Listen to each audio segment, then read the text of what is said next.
우리에게 주시는 하나님의 말씀은 요한복음 2장 9절부터 11절의 말씀이 되겠습니다. 신약성경 144쪽입니다. 요한복음 2장 9절부터 11절의 말씀을 먼저 찾겠습니다.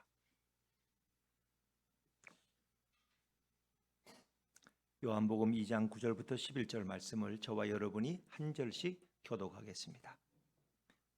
연회장은 물로 된 포도주를 맛보고도 어디서 났는지 알지 못하되 물떠온 하인들은 알더라. 연회장이 신랑을 불러 말하되 사람마다 먼저 좋은 포도주를 내고 취한 후에 낮은 것을 내거늘 그대는 지금까지 좋은 포도주를 두었도다 하니라. 같이 읽습니다.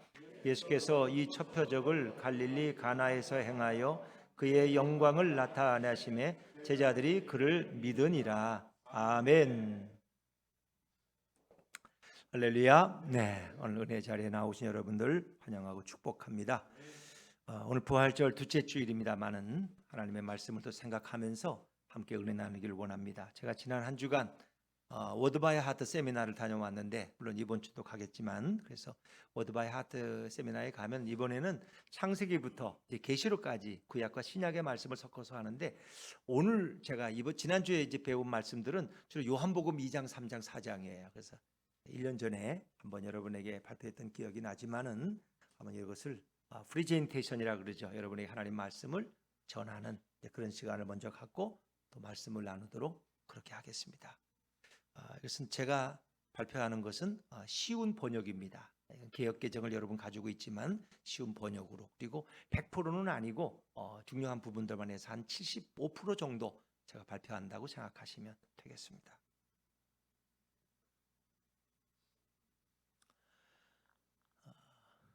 제 3일째 되는 날에 갈릴리에 있는 가나라는 마을에서 결혼식이 열렸습니다. 조금 너무 분위기가 육중한 것 같아요. 결혼식은 우울해요, 즐거워요? 즐겁죠. 제가 이 첫 구절을 말하면 여러분들 결혼식의 축제니까 와 하고 소리를 지르셔야 돼요. 제가 다시 한번 하겠습니다. 제 3일째 되는 날에 갈릴리에 있는 가나라는 마을에서 결혼식이 열렸습니다.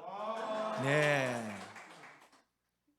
예수님의 어머니도 결혼식에 참석하셨고 예수님과 그분의 제자들도 결혼식에 초대받았습니다. 포도주가 바닥났을 때 예수님의 어머니가 예수님께 와서 말했습니다.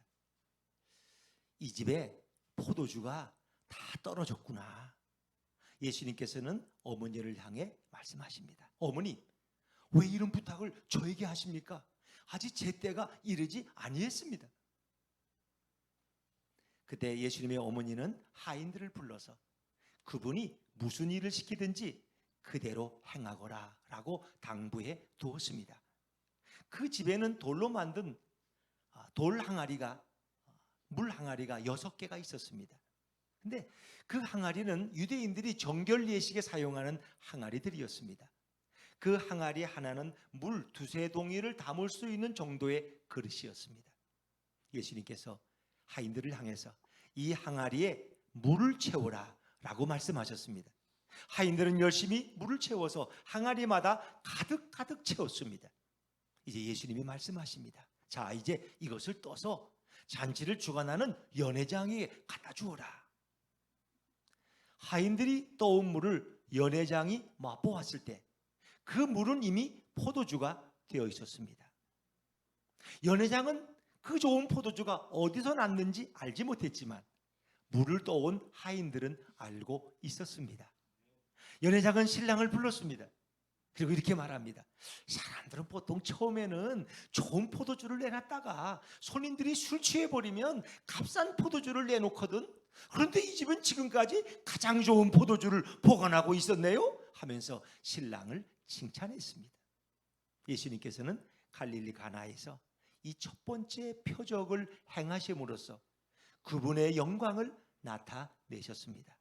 그러자 제자들이 예수님을 믿었습니다. 예수께서는 유대인의 명절인 유월절이 가까워지자 예루살렘으로 올라가셨습니다. 예루살렘 성전에서 소와 양과 비둘기 파는 자들을 보셨습니다. 그리고 상을 펴놓고 돈을 바꿔주는 사람들을 보았습니다. 예수께서는 끈으로 채찍을 만드셔서 양과 소와 짐승들을 성전에서 내어 쫓으시고, 그리고 상을 펴놓고 돈 바꾸어 주는 자들의 상을 뒤엎어 버리셨습니다. 그리고 비둘기 파는 자들에게 말씀하십니다. 이것들을 치워버려라. 내 아버지의 집을 시장터로 만들지 말라. 제자들은 그때 주님의 집을 향한 나의 열심이 불처럼 타올라서 나를 삼켜버렸다고 하신 시편의 말씀이 생각났습니다. 유대인들이 예수님께 말했습니다. 당신이 도대체 무슨 권리로 이런 행패를 부리는 거요? 당신이 무슨 권리를 가지고 하고 있는지 그것을 증명할 표적이 있으면 보여주시오. 예수께서 말씀하셨습니다. 이 성전을 허물라 내가 3일 만에 다시 세울 것이다. 유대인들은 수근거렸습니다. 아니 46년 동안 지은 성전을 단 3일 만에 짓겠다는 말이야? 이게 말이 되는 거야? 그러나 예수께서 말씀하신 성전은 자신의 몸을 가리키는 말씀이었습니다. 예수님께서 죽은 자 가운데서 부활하신 후에 제자들은 이 말씀을 생각하고 성경과 예수님의 말씀을 믿었습니다. 바리새인 중에 니고데모라는 사람이 있었습니다. 그는 유대 공회의 의원 중 한 사람이었습니다. 그런데 어느 날 밤 니고데모가 예수님을 찾아왔습니다. 그리고 그 니고데모가 말했습니다. 선생님, 우리는 당신이 하나님께로부터 오신 분이라는 걸 알고 있습니다. 왜냐하면 하나님이 함께 하지 않으시면 선생님이 행하시던 그런 일들은 아무도 행할 수 없다는 걸 우리가 알고 있기 때문입니다. 예수님께서 니고데모에게 말씀하셨습니다. 내가 너희에게 진리를 말한다. 사람이 다시 태어나지 않으면 하나님 나라를 볼 수 없다. 니고데모가 깜짝 놀라서 묻습니다. 아니 사람이 나이가 많아서 어른이 됐는데 어떻게 다시 태어날 수 있습니까? 아니 어머니 태 속에 들어갔다가 다시 두 번째 나오란 말입니까? 예수님은 다시 말씀하십니다. 내가 너에게 진리를 말한다. 사람이 물과 성령으로 태어나지 않으면 하나님 나라에 들어갈 수 없다. 사람은 육체는 부모로부터 나는 것이지만 영은 성령으로부터 나는 것이다. 바람이 불되 너희는 그 바람의 소리는 듣지만 바람이 어디서부터 와서 어디로 가는 것을 알지 못하지 않느냐?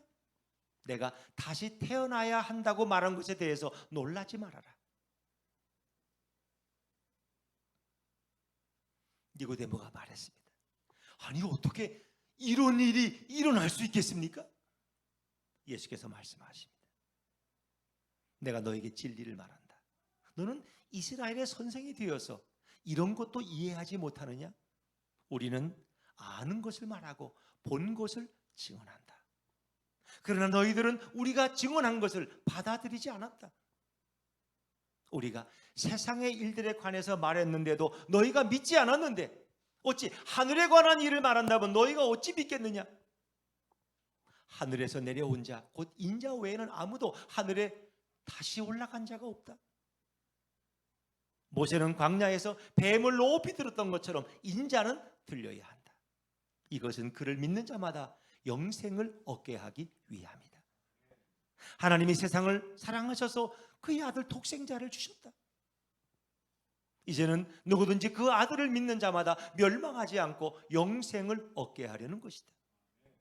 하나님이 아들을 주신 것은 세상을 심판하기 위한 것이 아니라 세상을 구원하기 위해서 아들을 주신 것이다. 예수님께서 유대에서 갈릴리로 내려가셨습니다. 갈릴리로 가기 위해서는 사마리아 지방을 거쳐 가셔야만 했습니다. 예수께서는 사마리아 지방의 수가라는 마을로 들어가셨습니다. 그곳은 야곱이 일찍이 그 아들 요셉에게 준 땅에서 그리 멀지 않은 곳에 있는 마을이었습니다. 특히 그 마을에는 야곱의 우물이 있었습니다. 예수님께서는 오랜 여행에 피곤하셔서 그 야곱의 우물가에 앉으셔서 잠깐 쉬고 계셨습니다. 그때 한 사마리아 여인이 물 항아리를 들고 우물가에 물을 뜨러 나왔습니다. 예수께서는 그 여인을 향해서 말씀하십니다. 여인이여, 내게 마실 물 좀 주시겠소? 여인은 퉁명스러운 반응을 보입니다. 당신은 유대 남자이고 나는 사마리아 여자인데 왜 나에게 물을 달라고 말하는 거요? 그 당시에는 유대인과 사마리아인은 서로 상종조차 하지 않았습니다. 예수께서 말씀하십니다. 당신이 하나님이 주시는 선물이 무엇인지 알았더라면, 당신에게 물을 달라고 하는 이가 누구인지 당신이 알았더라면 당신은 그에게 구하였을 것이고 그는 당신에게 생명의 물을 주었을 것입니다. 여인이 말합니다. 내가 보니 당신은 물을 기를 도구도 없고 이 우물은 이렇게 깊은데 당신 도대체 어디서 생명의 물을 구한단 말이요? 이 우물은 우리 조상 야곱이 주신 우물이요. 야곱도 이곳에서 물을 길러 먹었고 그의 아들들과 그의 짐승들도 다 그렇게 했습니다. 당신이 야곱보다 더 크신 분입니까? 예수께서 말씀하셨습니다. 이 물을 먹는 자마다 다시 목마를 것이다. 그러나 내가 주는 물을 먹는 자는 영원히 목마르지 않을 것이다. 내가 주는 물을 먹는 자는 그 속에서 영생하도록 솟아나는 샘물이 될 것이다. 여인이 말했습니다. 선생님, 그러면 제게도 그 물을 주세요. 그래서 제가 다시는 목마르지 않게 해주시고요, 다시는 이 우물에 물 길러 오지 않도록 도와주세요. 예수께서 말씀하십니다. 그러면 내 남편을 불러서 이리로 데려와라. 여인이 말합니다. 저는 남편이 없어요. 그래, 남편이 없다고 하는 내 말이 맞다. 너는 전에 5 남편과 살았고 지금은 6째 남자와 살고 있지만 그가 내 남편이 아니니 내 말이 아주 틀린 것은 아니구나. 여인은 말합니다. 제가 보니 선생님은 예언자이시군요. 예수께서 말씀하십니다. 하나님은 신령과 진정으로 예배하는 자를 찾고 계신다. 지금이 바로 하나님 앞에 예배할, 신령과 진정으로 예배할 때요, 지금이 곧 그때이다. 하나님은 영이시니 예배하는 자들은 신령과 진정으로 예배해야 한다. 여인이 말했습니다. 그리스도라고 불리는 메시아가 우리에게 온다는 걸 제가 알고 있습니다. 그 메시아가 오시면 우리에게 모든 것을 설명해 주실 것입니다. 예수께서 말씀하셨어요. 바로 당신과 이야기하고 있는 내가 바로 그 메시아예요. 아멘.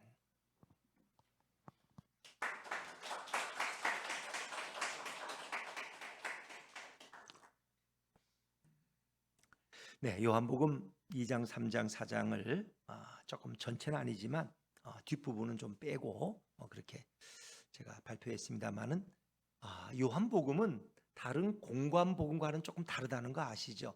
우리가 공관복음 하면 마태, 마가, 누가를 공관복음이라 같은 관점에서 보고 기록했다는. 근데 이제 요한복음까지 치면은 사복음서라 그럽니다. 그래서 이 요한복음은 다른 공관복음보다는 조금 다른 관점에서 성경을 기록한 것이 특징입니다. 그러니까 요한 기자만의 어떤 목적이 있다는 겁니다. 자, 그것을 먼저 좀 읽어보시죠.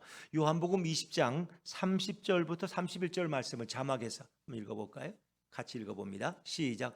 예수께서 제자들 앞에서 이 책에 기록되지 아니한 다른 표적도 많이 행하셨으나 오직 이것을 기록함은 너희로 예수께서 하나님의 아들 그리스도이심을 믿게 하려 함이요 또 너희로 믿고 그 이름을 힘입어 생명을 얻게 하려 함이니라. 아멘. 이 성경은 그러니까 예수님이 행하신 기적과 표적의 말씀들은 뭐 이루 말할 수 없다, 기록할 수가 없어요. 그 중에서 추려서 성경이 기록해 놓은 건데 이것을 기록한 목적은 예수님이 하나님의 아들 그리스도이심을 믿게 하는 게 첫 번째 목적이고, 두 번째는 그 이름을 힘입어 생명을 얻게 하려는 것입니다. 예수의 이름을 힘입어 우리가 생명, 영생을 얻게 하는 것이 이 기록의 목적입니다. 그래서 요한복음 기자의 관심은 바로 여기가 있다.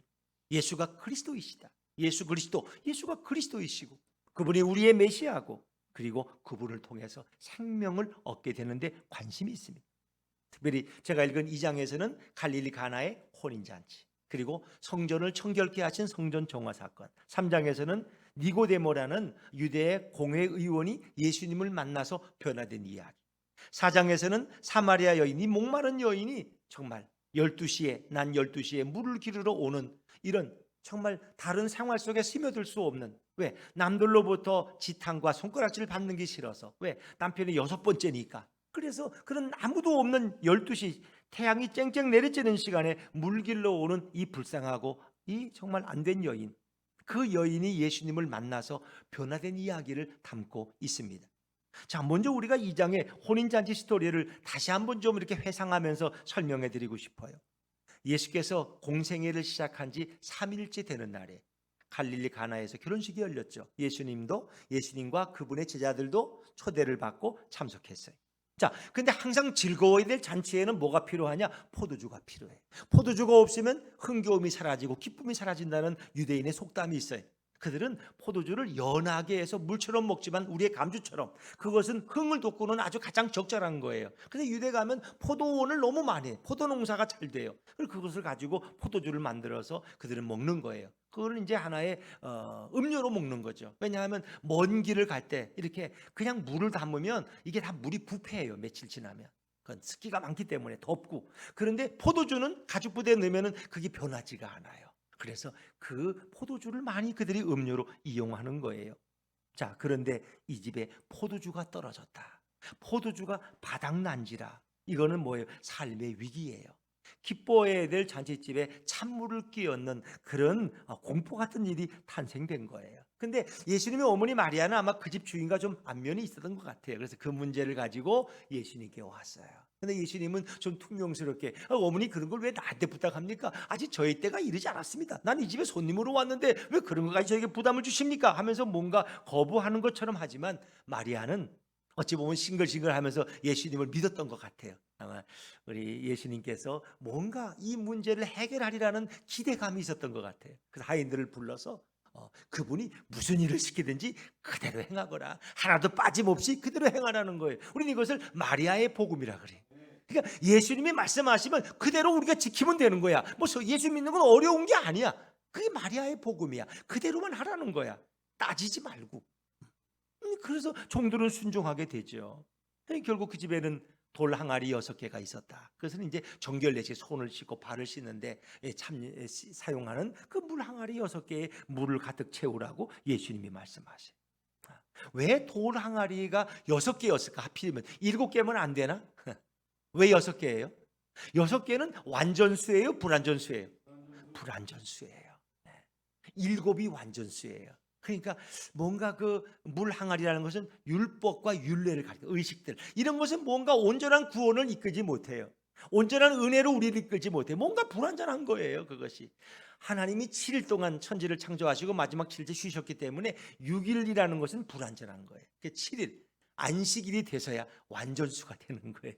우리 삶이라는 게 그런 거예요. 삶이라는 게 6일 동안 열심히 일하고 7일째 하나님 앞에 예배하지 않고 쉼이 없으면 그것은 조금 뭔가 불완전한 거예요. 7일째는 예배하고 하나님도 안식하셨다. 우리에게도 쉼을 주시는 날이 바로 이제 7일째. 그래서 완전수가 되는 거예요. 자, 항아리에 물을 채우라 그랬을 때 하인들은 순종하며 물을 채웠어요. 그들은 따지기도 않고 묻지도 않았습니다. 그리고 이제 물을 가득 채우니까 예수님 그 다음에 연회장에게 물을 떠다 주어라. 연회장이 하인들이 떠온 물을 마실 때 이미 물이 뭐가 되어 있었어요? 포도주가 되어 있었어요. 연회장은 이 좋은 포도주가 어디서 났는지 그 출처를 몰라요. 그냥 누구나 알아요? 하인들은 알다. 그들은 순종하니까. 순종한 사람은 그 비밀을 알아요. 포도주의 비밀을 알아요. 근데 연회장은 대표하는 사람이지만 그거를 몰라요. 연회장은 신랑을 불러 칭찬합니다. 처음에는 좋은 포도주 다 내놓다가 술 취하면 값싼 싸구려 같은 거 내놓고, 예전에 신문에 그 많이 났던 거 아시죠? 이렇게 뭐 양주집에서 좋은 양주를 처음에 내놓다가 술 취하고 나면은 아주 값싼 양주 이런 거 갖다가 내놓고, 또 때로는 뭐 심지어 소변을 놓다가 갖다 놔도 그게 소변인 줄 몰라, 술 취한 사람들은. 이렇게 사람들은, 세상은 그렇다는 거야. 처음에는 다 잘해, 나중에는 다 등을 돌리고 사람이 달라진다는 거예요. 이단이라는 건 뭐예요? 처음은 같지만 끝이 다른 게 이단이야. 다른 데로 가버리는 거야. 그게 이 철로를 벗어나는 거죠. 근데 오늘 이 연회장의 칭찬은 뭐예요? 오늘 이 집은 나중이 될수록 더 좋은 포도주가 나온다는 거예요. 참 놀라운 일이죠. 그리고 예수님께서 이 첫 표적을 갈릴리 가나에서 행하셨다. 그리고 거기서 그분의 영광을 드러내신 거예요. 예수님은 스스로 당신이 메시아임을 드러내시는 거예요. 그렇습니다.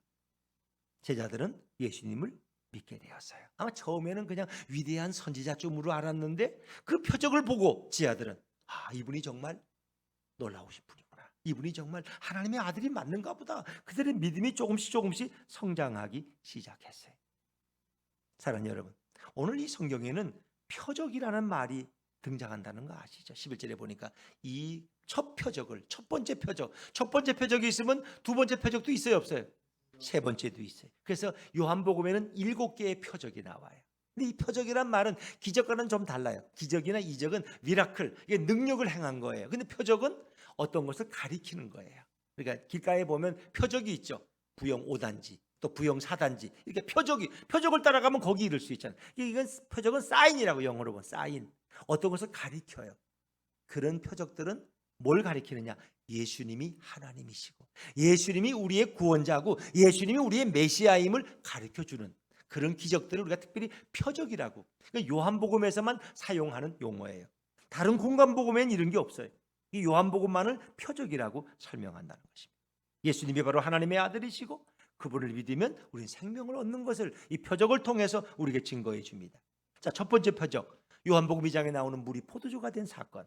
그것은 이 물이 포도주가 됐다는 것은 이 물은 의식이나 율법이라는 상징이에요. 그런데 그것이 은혜의 포도주로 바꿔지는, 은혜의 사건으로 바꿔지는. 그래서 이것은 질적인 변화. 그러니까 물을 놓고 아무리 고사를 오래 지나면 그게 포도주가 될까요, 안 될까요? 안 돼요, 안 돼. 뭐 요리사가 마술사들이 뭐 물을 놨는데 이게 뭐 양주가 됐다고 할 수는, 그건 다 속임수야. 그건 다 거짓말이야. 이런 질적인 변화는 아무리 놓고 오래 놓고 고사를 지내도 물이 썩을 뿐이지 포도주가 안 돼. 그거는 화학적인 변화가 일어난 거예요. 이건 누가 하실 수 있어요? 하나님만이, 창조주만이 할 수 있는 거예요. 그래서 이 물로 포도주를 만든 사건은 그분이 메시아이시고 하나님이심을 드러내는 거예요. 그분이 우리 인생도 바꿀 수 있는 분임을 말씀하시는 거예요. 그래서 도적 같은 분, 강도 같은 분, 뭐 깡패 같은 분이 예수 믿고 그렇게 새로운 인생이 되어 살아가는 것을 보면 저기 물이 포도주가 변한 것 같구나 하는 걸 느끼는 거예요. 자, 두 번째 표적은 요한복음 4장에 나오는데 왕의 신하의 아들을 고친 거예요. 왕의 신하가 권위가 있죠. 자기 아들이 병났어요. 근데 이 아들은 가버나움에 있어. 근데 예수님은 갈릴리 가나에 있어. 그러니까 빨리 내려오셔서 우리 아들 병을 좀 고쳐달라고. 근데 예수님 뭐라 해? 그냥 가라. 너 아들 병 다 낫다. 그러는 거예요. 갈릴리하고 가버나움하고 가나하고 차이가 너무 몇 킬로 나는데 여기서 말씀하시니 거기서 응답을 받았어. 이거 뭐예요? 예수님은 하나님이시기 때문에 시공을 초월한다는 거예요.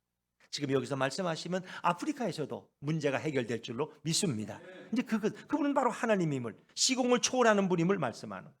세 번째 표적은 38년 된 병자가 일어난 사건이에요. 이건 요한복음 5장에 나오는데 38년 동안 병을 앓았어요. 긴 시간 동안. 근데 이 모든 시간이 문제가 안 돼요. 예수님이 그를 일으키시니까 그는 일어나서 걸어가게 됐어요. 이 시간을 초월하시는 분이 우리 예수님이에요. 네 번째 표적은 오병이어의 기적. 물고기 떡 5덩이와 물고기 2마리로 5천 명을 먹이고 12광주리가 남은 기적. 이건 뭐예요? 주님은 우리의 육과 영의 공급자가 되시는 거예요. 우리 육적인 것이든 영적인 모든 것이든 다 모든 것을 공급하시는 분이 우리 예수님이시요. 그리고 그분은 양을 마음대로 조절하실 수 있는 분이야. 오병이어를 가지고 5천 명이 먹었다 그러지만 실제로 이제 계산해 보면 15,000명, 2만 명이, 왜? 뭐 아내들도 있을 거고 또 여인들도 아이들도 있을 거니까. 그러나 사실 예수님은 5천 명이 아니라 5만 명도 먹이셨어. 오병이어 50만 명도 50억도 다 먹이실 수 있는 분. 그분의 능력에는 제한이 없다는 것입니다. 그걸 말씀하고 있는 거예요. 다섯 번째 기적은 무리를 걸으시는 거예요. 두려워 떨던 지자들이 무리로 걸어오시는 예수님을 만나고 그들은 두려움에서 믿음으로 바꿔주십니다. 이것은 뭐예요? 풍랑을 잔잔케 하시는 예수님. 사람들이 그래요. 아니 저분이 누구이길래 바람과 바다도 그의 말 한마디에 이렇게 순종해지고 잔잔해지는가? 자연을 만물을 창조하신 그분이 자연을 다스리고 통치하시는 그분의 말 한마디에 그 거친 풍랑이 잔잔해지죠. 그분이 바로 우리의 하나님이고 메시아예요. 여섯 번째는 소경의 눈을 뜨게 하신 표적입니다. 그것은 우리를 어두움에서 빛으로 인도하시는, 예수님은 이 땅에 빛으로 오셨어요. 어둠 속에 있는 우리들을 빛으로 우리를 인도해 가십니다. 흑암을 좋아하면 안 돼요. 우리 빛으로 나아가셔야 돼요. 그것은 바로 모든 삶의 주권자가 되시는 분이 예수님이고 인간의 운명을 바꾸시는 분이 예수님이라는 걸 말하는 거예요. 여러분, 우리가 어떤 사람은 눈 뜨고 살고 어떤 사람은 눈을 감고 맹인으로, 시각장애인으로 살아요. 그 시각장애인은 그것이 운명이야. 나는 눈 한번 떠보지도 못하고 살아가는 내 아내 얼굴 한번 보지 못하고 손으로 만져볼 뿐이지. 그리고 사는 게 그분의 운명이야. 그런데 그 운명을 바꾸실 수 있는 누구예요? 예수 그리스도. 당신의 운명을 예수님은 바꾸십니다. 당신의 인생을 바꿀 수 있는 분이 예수 그리스도예요. 그분이 우리의 주권자가 되고 절대 주권자가 되신. 마지막 일곱 번째는 죽었던 누구를 살리셨어요? 나사로를 살리셨어요. 나사로야 나오너라. 나흘이 지나서 썩은 냄새가 나는 나사로가 배를 동인 채로 걸어 나와요. 사망에서 생명으로 인도하시는. 예수님은 죽음을 깨뜨리시고 죽음을 정복하시고 생명으로 부활하신 것을 믿습니다. 그렇죠. 7개 표적은 다 예수님의 속성들, 예수님의 사역과 속성들, 그분이 왜 하나님인가를 우리에게 설명해 주는 그런 7개의 표적을 예수님이 행하셨어요. 요한복음 기자에게 그 많은 표적 가운데 이것을 기록한 것은 예수님이 바로 이런 분이다. 그분이 바로 우리의 구주고 우리의 메시아 되심을 드러내는 거예요. 그래서 이 7가지 표적의 특징은 예수님이 하나님이 아니시면 하실 수 없는 일을 담고 있는 거예요. 제가 아까 말씀드릴 때 니고데모가 와서 뭐라 했어요? 우리는 당신이 하나님께로부터 오신 분이라는 걸 알고 있습니다. 하나님이 함께 하지 않으시면 당신이 행하시던 일들은 아무도 할 수 없을 것입니다. 그건 뭐예요? 니고데모도 뭔가 예수님을 색다르게 보고 있었다는 거예요. 왜? 그분이 하시는 이런 모든 일들은 이건 하나님으로부터 오신 분이 아니면 이런 일을 할 수가 없어. 하나님이 역사하시는 거야. 이렇게 생각했지만 그분을 메시아로 고백은 못했어요. 그분을 하나님으로까지는 고백을 못했어요. 그래서 그런 구원의 갈등을 가졌어요. 니고데모는 정말 저분이 하나님의 아들일까? 정말 저분이 우리에게 구원을 주실까? 이런 고민을 가지고 예수님께 와서 그렇게 말했던 거예요.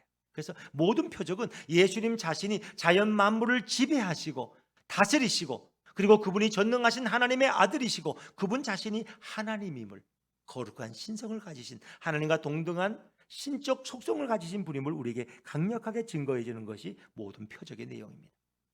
그래서 2장의 이 가나안 혼인잔치 결혼식의 이 모든 내용은 예수님이 메시아이고 예수님이 바로 하나님이심을 강력하게 증거하고 가르쳐주고 있습니다.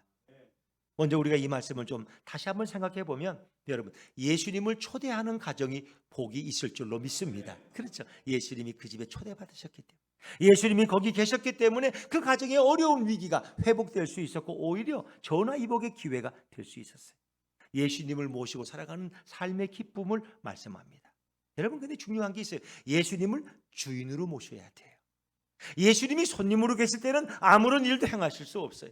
내가 남의 집에 갔는데 그 집에 애들이 막 배고파가지고 밥 달래. 근데 그 집 엄마가 있는데 밥은 안 주고 왜 내가 손님이 나서서 뭐 쌀을 씻어가지고 밥을 내서 생선을 구워서 줄 필요는 없잖아요. 자기 엄마가 있으니까. 그러나 그것을 나에게 위탁받을 수 있죠. 내가 바빠서 못하는데 우리 애들 좀 챙겨주세요. 그러면 내가 그때서야 할 수 있는 거 아닙니까, 여러분? 예수님도 마찬가지. 예수님이 손님으로 가서는 그 집에서 아무것도 할 수가 없어. 근데 마리아를 통해서 그 모든 것을 예수님께 맡겼어. 이제 이 집의 잔치집의 운명은 예수님 당신에게 달려 있습니다. 당신이 주인이 돼서 이제는 주인처럼 이 문제를 해결해 주세요. 여러분의 인생의 문제를 주인 대신 예수님께 맡기시기를 바랍니다. 내가 주인이 아니야. 이제는 주인을 예수님께 양보해 드리는 거예요. 주님이 우리 가정의 주인이시고 내 심령의 왕이시고 우리 직장의 주인이십니다. 그럴 때 예수님이 역사하셔서 이렇게 포도주를 만드시는 놀라운 역사를 베풀어 주시죠. 언제까지 예수님을 손님으로만 두시겠습니까? 그분께 내 삶을 맡기고 그분을 내 인생의 주인으로 모셔드리십시오. 자, 또 이 본문의 말씀에서는 예수님께 기도하는 것이 얼마나 복인가. 마리아가 예수님께 가서 요청한 것은 그건 기도한 거예요. 신이신 예수님 앞에 이 문제를 해결해 달라는 마리아의 기도입니다. 기도. 그렇습니다. 주님과 친밀한 밀접한 교제를 갖는 자, 그분 앞에 나가서 우리 인생의 어려운 문제들을 기도에 대해서 너무나 많은 말씀을 하고 있어요. 넌 내게 구하라는 것입니다. 찾으라는 것입니다. 두드리라는 것입니다. 두드리는 자에게는 열릴 것이고 찾는 자는 찾을 것이라는 거예요. 여러 번 주님은 말씀하셔요. 주님과의 밀접한 교제, 그것이 기도입니다. 그리고 예수님의 어머니 마리아는 예수님께서 메시아임을 드러내기를 원했어요. 종들에게 명령하고 그분이 시키는 일은 무엇이든지 하여라. 이것을 우리는 마리아의 복음이라고 이야기합니다. 예수님의 명령하는 일은 그대로 하라는 거예요. 종들은 그대로 순종했기 때문에 이 모든 포도주의 비밀을 알고 있었어요. 그러나 연회장은 그 내용을 몰랐어요. 여러분, 우리가 똑같이 예배드리지만 구원의 비밀을 아는 자가 있고 알지 못하는 자가 있어요. 정말 예수님과 하나님의 구원의 역사를 깨닫는 자가 있고 깨닫지 못하는 자가 있어요. 이 종들은 알았어요. 왜? 그들은 철저하게 순종했기 때문에 그 비밀의 은혜를 알았다는 거죠. 예수님은 어제나 오늘이나 동일하게 우리를 사랑하시고 변함없으신 우리의 친구가 되십니다. 세상 사람들은 처음에는 잘해주다가 나중에 가면은 등을 돌리고 배신하듯이 예수님은 우리를 절대 배신하지 않아요. 우리는 종종 예수님을 외면할 때가 있고 예수님을 등지고 세상을 더 사랑할 때가 있지만은 예수님은 한 번도 우리에게서 눈을 떼지 않으시고 여전히 사랑하시고 변함없는 우리의 친구가 되시고 예수님은 진짜 의리파예요. 의리파. 한 번 택한 자녀를 절대로 버리는 법이 없어요. 우리가 좀 잘못해도 다 끌어안으시고 회개하면 언제든지 용서해 주고 그를 축복해 주시는 분이 우리 주님의 사랑입니다. 그리고 이 갈릴리 가나 잔치의 이 중심은 결혼식 아닙니까? 이 결혼식은 성경의 중요한 상징, 심볼이 됩니다. 그러니까 우리가 구약에서 보면은 하나님은 이스라엘 백성의 신랑이 됐어요. 이스라엘 백성은 그의 신부가 됩니다. 이 신부가 남편을 버리고 다른 남자의 품에 가서 안긴 게 우상 숭배예요. 그래서 호세아서 보면 고멜이라는 여인이 자기 남편 호세아를 버리고 저 다른 남자들의 품에 자꾸 앉으면 가서 호세아가 또 찾아와. 돈을 주고 또 찾아 몇 번을 그렇게 해. 하나님이 호세아 선지자 그렇게 시켜. 그게 이제 행위로 예언, 행위 예언이라 그래요. 자기 삶으로 그걸 드러내는 거예요. 참 얼마나 비참하고 힘들겠어요, 여러분. 안 그렇습니까? 그러니까 하나님과 이스라엘 관계는 신랑과 신부예요. 오늘날도 마찬가지. 예수님은 교회의 신랑이 되십니다. 그리스도가 교회의 머리요. 그리고 교회는 그리스도의 신부가 되는 거예요. 성도들도 그리스도의 신부예요. 그래서 우리는 성결함을 가지고 신랑 되신 예수님이 재림할 때를 오늘도 사모하는 마음으로 기다리는 거예요. 기다릴 때 깨어서 기다리고 자신의 순결함을 지키면서 우린 기다려야 돼요. 그래서 신랑이 왔을 때 신부의 그 순결함을 신랑에게 그대로 선물로 줄 수가 있어야 돼요. 그것이 오늘 교회의 모습이 되어야 되는 거죠. 그래서 이 모든 것을 예수님은 결혼식으로 설명하시는 경우가 많고 또 실제 구약에서는 그래요. 그래서 예수님이 오셔서 어린 양의 혼인 잔치를 제일 먼저 여시는데 그 잔치가 바로 결혼식 잔치야. 예수님이 어린 양의 혼인 잔치인데 예수님이 신랑으로 우리는 신부로서 그분과 결합하는 거예요. 자, 이사야 55장 6절을 제가 읽어드릴게요. 만군의 여호와께서 이 산에서 만민을 위하여 기름진 것과 오래 저장하였던 포도주로 연회를 베푸시리니. 이 산에서 만민을 위하여 기름진 것과, 기름진 것이라는 건 이제 고기나 뭐 이렇게 기름덩어리, 그리고 오래 저장하던 포도주, 거기도 포도주가 등장해요. 그래서 갈릴리 혼인잔치는 예수님이 오셔서 행하실 어린 양의 혼인잔치의 예표가 되는 거예요. 그걸 미리 보여주고 있는 거예요. 근데 이제 이단들이 이걸 주로 이용해. 이단의 교주가 자기가 신랑이라는 거야. 그리고 이제 교인들은 다 신부라는 거야. 이거는 정말 성경을 잘못해서. 그러니까 예수님만이 우리 신랑이 되지 어떻게 정명석이가 신랑이 되겠어? 말도 안 되는 거야. 말도 안 돼. 이런 엉터리 같은 데 사람들이 속아 넘어가서 패가 망신하고 그렇게 하는 거죠. 이만신은 마찬가지고. 네. 자, 예수님은 우리의 신랑이 되시기 때문에 우리는 그 신랑 되신 주님의 다시 오심, 재림을 기다려요. 원래 결혼식은 신랑이 신부의 집을 방문함으로써 결혼식이 시작되는 거예요. 그리고 결혼식은 7일 동안 열려요. 참 유대인들은 결혼식을 얼마나 중요하게 여기는지 몰라. 그래서 성경의 중요한 이런 것들 원리들을 결혼으로 표현하고 있는 거예요. 7일 동안 그 잔치가 지속돼야 돼요. 그래서 열처녀 비유 다 그렇잖아요. 그 신랑이 올 때를 기다리다가 열처녀 중에 5처녀는 기름에 등잔에 기름을 준비 안 하고 자다가 그냥 신랑도 맞이하지 못하고 쫓겨나 버리는 이런 얘기들. 그렇죠? 그리고 이 가나 혼인 잔치에서 가장 중요한 부분은 포도주예요. 포도주. 포도주는 예수님이 십자가에서 죽으실 때 그분이 피 흘리실 보혈을 가리키는 거예요. 그분이 피 흘리심으로 저와 여러분의 죄가 씻음을 받는 거예요.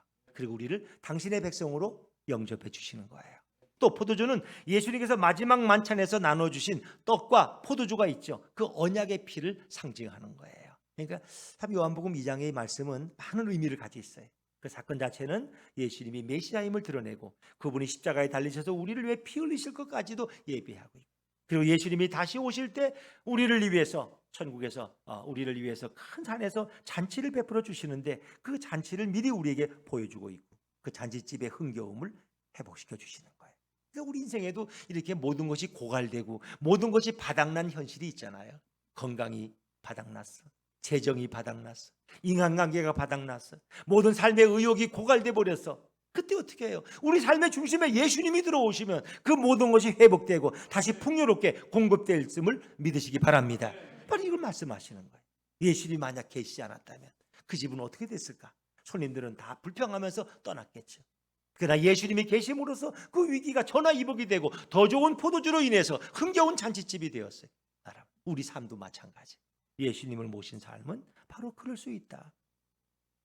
이 결론적인 말씀은 물이 포도주가 되듯이 예수님을 만나면 모든 것이 변한다는 거예요.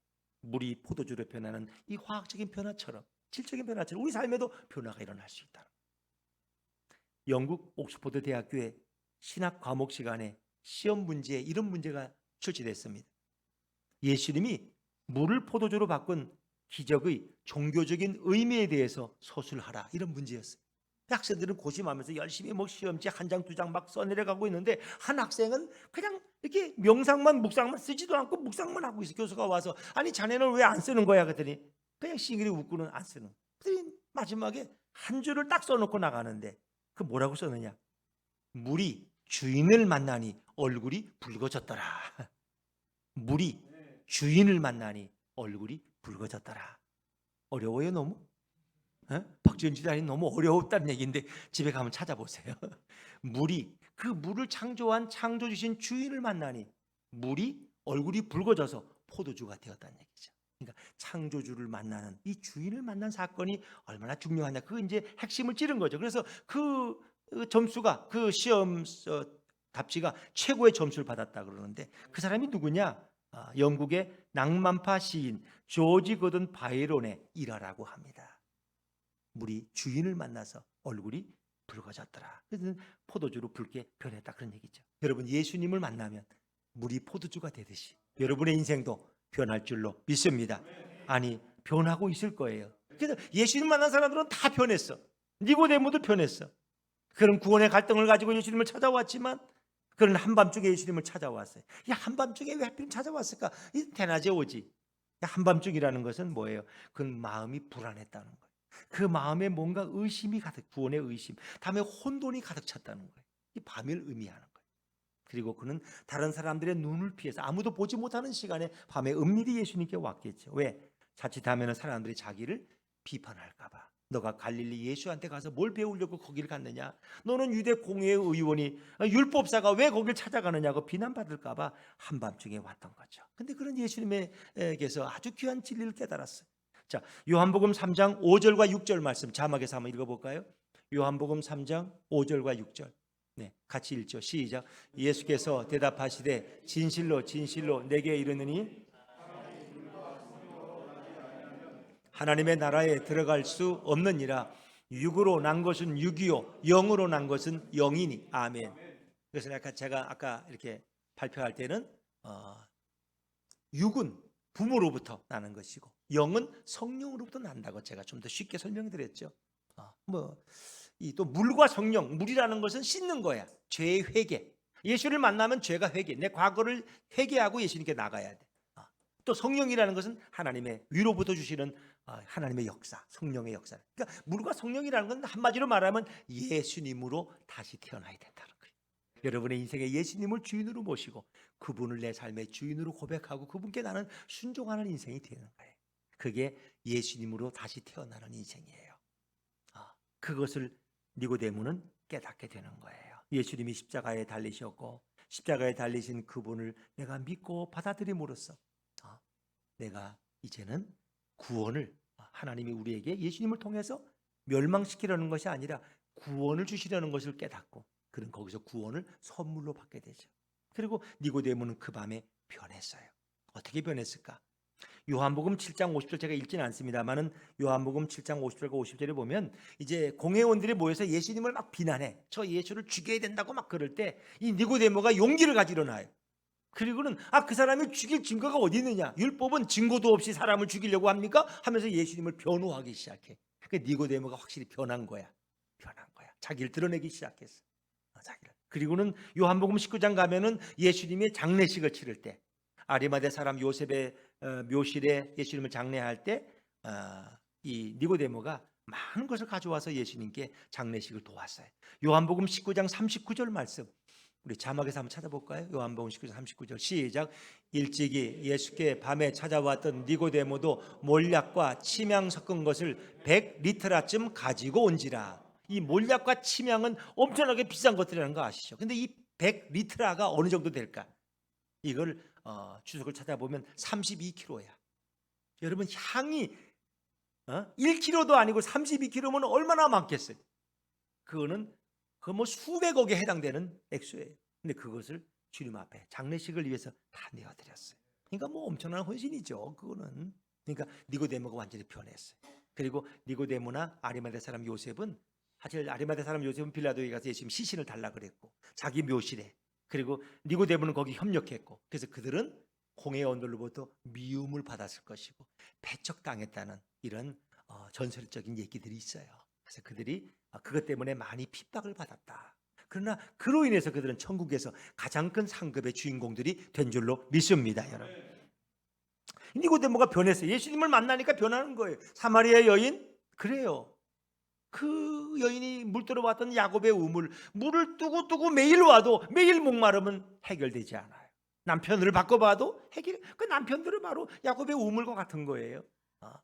근데 그 여인은 진정 마르지 않는 샘물을 만났어요. 그분이 누구예요? 우리 속에 영생하도록 솟아나는 샘물과 같은 예수님을 만난 거예요. 내가 바로 그 메시아다. 그 여인은 놀랐어요. 그 여인의 인생이 바뀌었어요. 그 여인은 메시아를 갈망하던 여인이에요. 그래서 메시아에 대해서 너무나 잘 알고 있어요. 그 여인이 예수님을 만났어요. 여인의 인생이 바꿔졌고, 그런 물동이를 버려두고 돌려가서 내가 메시아를 만났다고 마을 사람들을 다 데리고 예수님께 오는데, 예수님 그걸 보고 뭐라 그랬어요? 막 휘어져 추수할 때가 되었다. 알곡들이 내게 달려오는 모습을 예수님이 마치 표현했어요.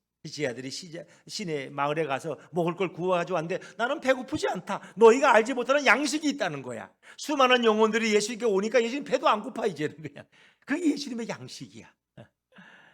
우리 그 영혼들을 구원하는 것은 주님의 일에 우리가 함께 동참하는 거예요. 예수님은 그 많은 알곡들을 볼 때 나는 배가 고프지 않다. 너희가 알지 못하는 나에겐 다른 양식이 있다고 말씀하시죠. 사마리아 여인은 이제 그 일생을 예수님의 은혜를 간증하면서 메시아를 만난 그 감격 속에서 그는 살아갔을 거예요. 여러분, 이 모든 것이 다 주님의 은혜인 줄로 믿습니다.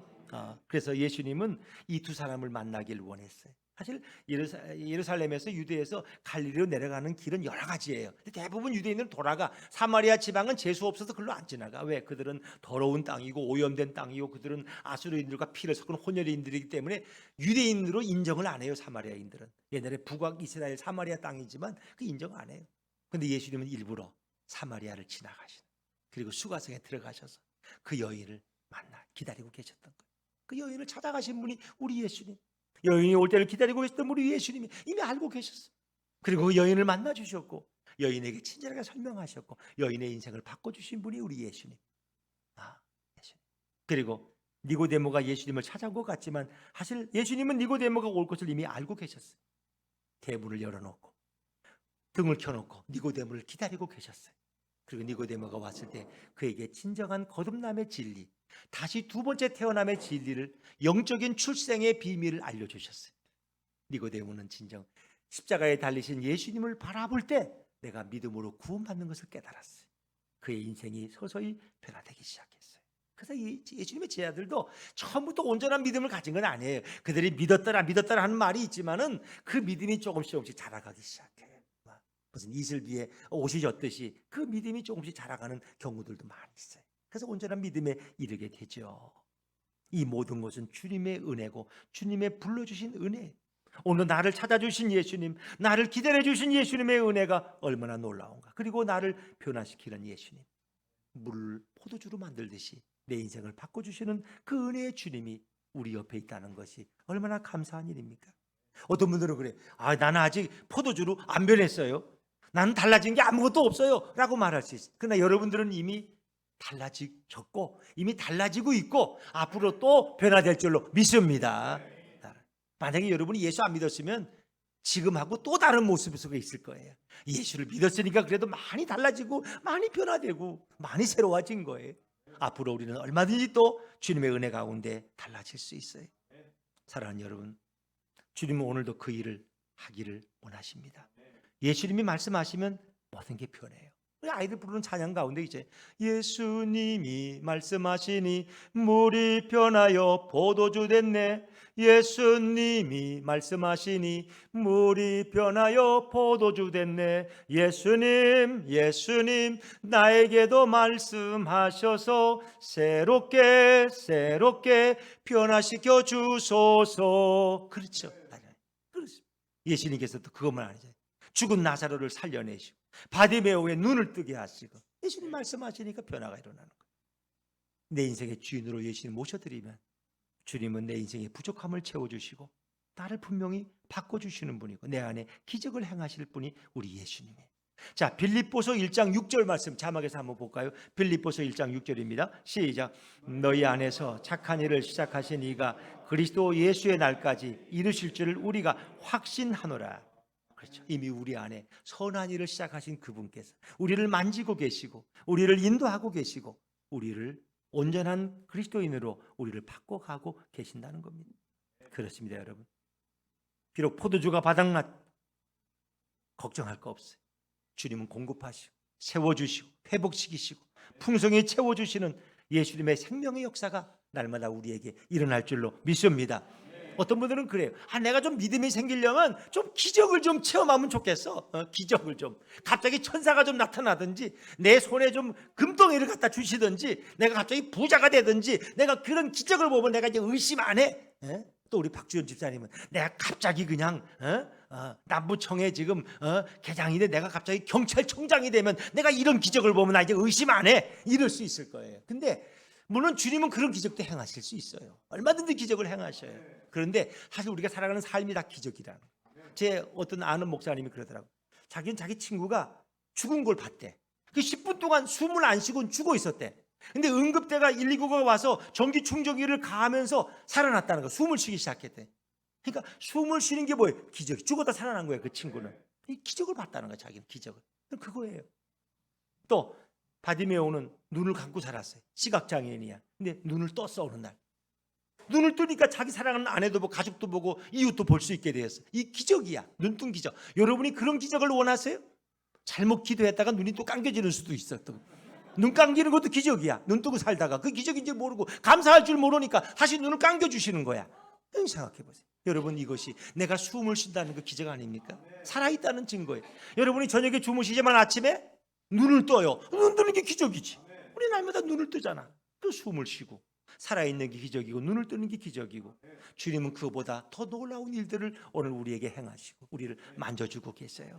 그 좋으신 예수님 메시아를 의지하면서 우리의 바닥난 삶을 회복시키시고 더나 이복의 축복으로 바꾸시는 예수님만 바라보고 예수님만 의지하시기를 주의 이름으로 축원합니다. 일어나셔서 우리 은혜 찬양하시겠습니다. 우리 어린이들도 같이 불러야 되겠네요. 다 와서.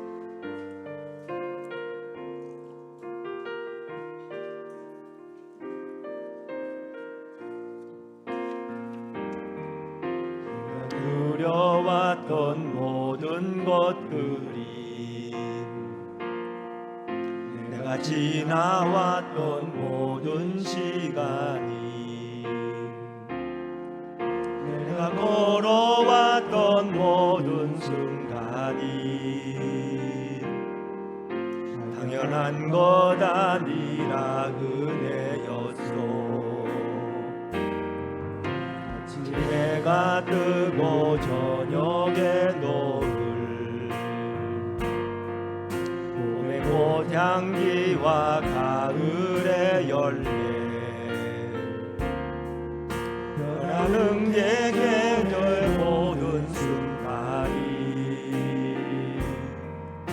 당연한 것 아니라 은혜였소. 모든 것이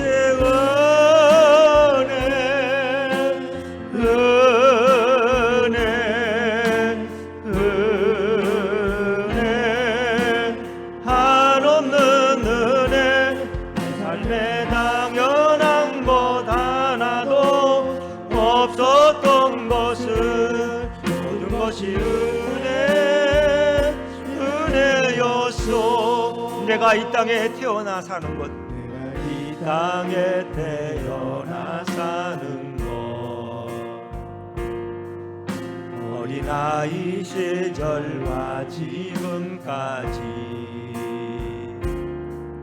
숨을 쉬며 살며 꿈을 꾸는 삶, 당연한 것 아니라 은혜였소.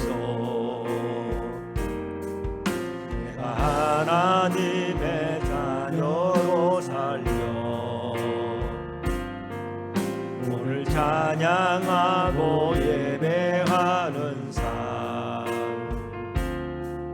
복음을 전할 수 있는 축복이 당연한 것 아니라 은혜였소. 모든 것이 은혜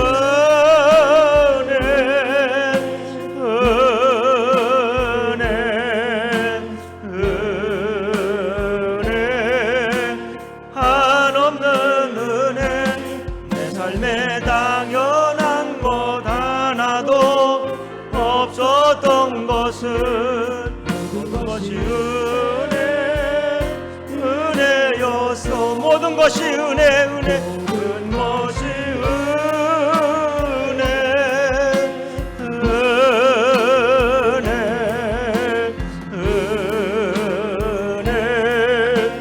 한없는 은혜. 내 삶에 당연한 것 하나도 없었던 것은 모든 것이